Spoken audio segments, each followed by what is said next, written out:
आज महानगरों में जनसैलाब दिखता है। मोहल्लों में, सड़कों पर, गलियों में, बाज़ारों में, रेलवे प्लेटफार्मों पर, बस अड्डों में लोग ही लोग दिखते हैं। मोटर गाड़ियां बढ़ी हैं, लेकिन पैदल चलने की ज़रूरतें ख़त्म नहीं हुई हैं, न होंगी। मोटर गाड़ियों के बढ़ने से पैदल चलने वालों की मुश्किलें बढ़ी हैं। सड़क के इस पार से उस पार जाने में भी जान की जोखिम उठाकर लोग चलते हैं। सड़कों का ढांचा ऐसा है कि पैदल यात्री के सिर पर हमेशा मौत का साया मंडराता रहता है। वह न चाहते हुए भी गलत दिशा में सड़क पर चलता है, रेलिंग टपकर सड़क पार करता है। हर साल लाखों लोग हमारे देश के नगरों महानगरों में मारे जाते हैं। दिल्ली की सड़कें इसका अपवाद नहीं हैं।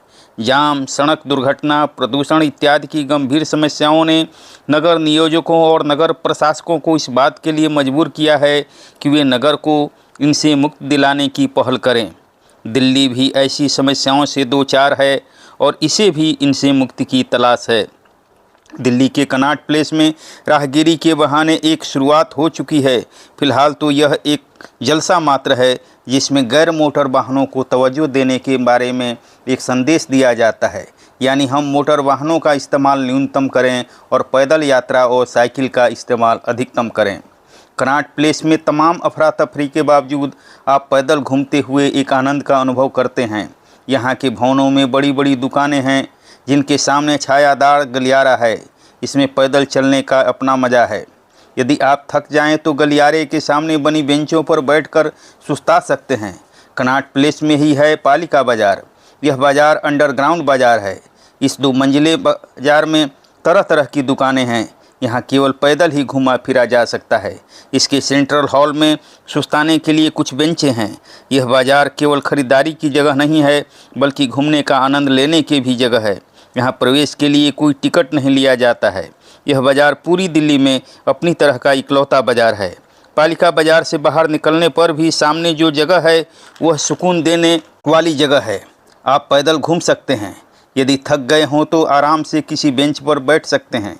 कनॉट प्लेस जाने के लिए दिल्ली के सभी भागों से सार्वजनिक परिवहन की सुविधा उपलब्ध है। बस और मेट्रो रेल, जिसका भी उपयोग करना चाहें।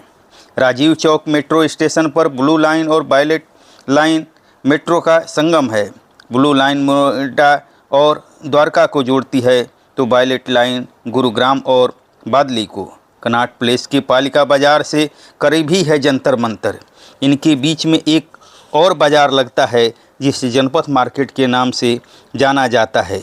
शिवाजी स्टेडियम बस टर्मिनल भी पालिका बाज़ार से खास दूर नहीं है। राहगीरी में पैदल यात्रा, साइकिल यात्रा को खास महत्व दिया जाता है। अगर आप साइकिल चलाने का आनंद लेना चाहते हैं तो स्मार्ट बाइक के स्टैंड से किराए की साइकिल ले सकते हैं।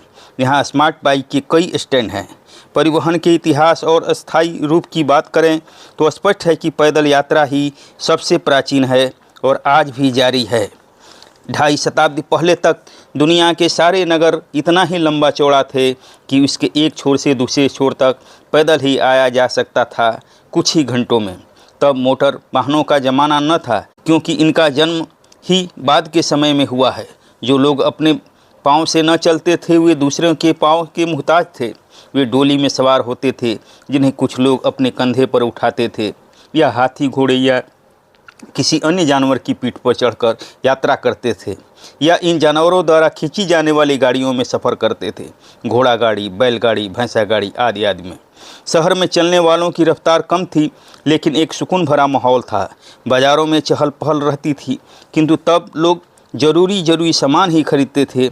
आज की तरह लोगों की ज़िंदगी दिखावा न थी, इसलिए सामानों की ज़रूरतें भी कम थीं।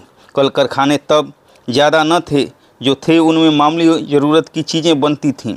मशीनों के बड़े पैमाने पर इस्तेमाल से शहरों का रूप बदला। इनकी लंबाई चौड़ाई में तेज़ी से बदलाव आया। धीरे धीरे कस्बे नगर में बदलने लगे, नगर महानगर में, महानगर महानगर में। इससे परिवहन के साधनों में भी परिवर्तन आया। जहाँ रेलें गईं वहाँ नगर लंबाई में बसने लगे। जहाँ बसें या मोटर गाड़ियाँ गईं वहाँ नगर लंबाई चौड़ाई दोनों में पसरने लगे। जगह की कमी होने पर नगरों के क्षैतिज विकास की जगह नगर के ऊर्ध्व विकास ने ले ली। बहुमंजिली इमारतों की बहुतायत ने मेट्रो रेल की दरकार महसूस कराई। चाहे जो भी समय रहा हो, मनुष्य का सबसे पुराना वाहन पैर कभी उससे जुदा नहीं हुआ। हाँ, उसके उपयोग की प्रक्रिया में समय समय पर बदलाव आया जरूर। आज दुनिया भर में यह मांग बढ़ती होती जा रही है कि हमें हमारा चैन लौटाया जाए, हमें प्राकृतिक स्वच्छ हवा में सांस लेने वाला वातावरण मुहैया कराया जाए। ऐसी स्थिति में महानगरों की नहीं, छोटे छोटे नगरों की ओर ही लौटना होगा। फिलहाल तो हम महानगरों की ज़िंदगी में एक छोटा सा सुकून पाने को ही अहोभाग्य के तौर पर मानने को अभिशप्त हैं। आनंद के क्षण में ही नहीं, दुख के विकट क्षण में भी पैर ही हमारा सबसे मजबूत और भरोसेमंद साधन साबित हुआ है। कोरोना के उन मुश्किल दिनों में जब सब साधनों पर प्रतिबंध लग गया था, गरीब गुरबों ने अपने पैरों पर चलकर हजारों किलोमीटर की दूरियां तय की। यह अपनों से मिलने की तड़प थी और अपने पैरों का भरोसा था, जिससे संकट के समय की सारी बाधाओं को पार करना आसान हुआ।